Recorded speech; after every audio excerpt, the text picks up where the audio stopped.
আপনি কি কখনো ভেবেছেন কাঁচা বাদাম কিভাবে মাইক্রোওভেনে ভাজা যায়?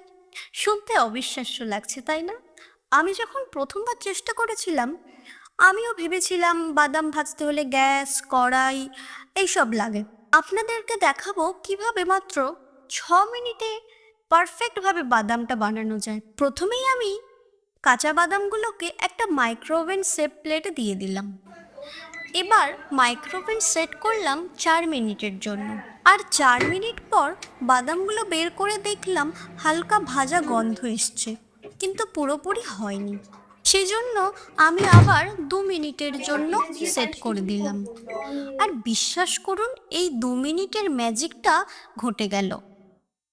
বাদামগুলো একেবারে সুন্দর করে ভাজা হয়ে গেল, রঙটা ঠিকঠাক, দেখতেও মজাদার, আর খেতেও বেশ দারুণ, একেবারে দোকানে ভাজা বাদামের মতো। সবচেয়ে বড় কথা, এখানে কোনো তেল নেই, কোনো বালি নেই, আর কোনো ঝামেলাও নেই। যেন একেবারে পরিষ্কার পরিচ্ছন্ন আর ঝটপট ভাজা বাদাম। তো আমার কোনো ঝামেলা ছাড়াই বাদামটাকে আমি ভেজে ফেলেছি। তো বন্ধুরা, এভাবেই মাত্র 6 মিনিটে আমি মাইক্রোওভেনে বানিয়ে ফেললাম ক্রিপসি আর মজাদার বাদাম।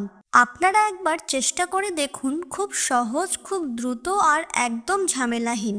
ভিডিওটা যদি ভালো লাগে তাহলে একটা লাইক দিন, কমেন্টে জানান আপনি কিভাবে বাদাম ভাজতে পছন্দ করেন।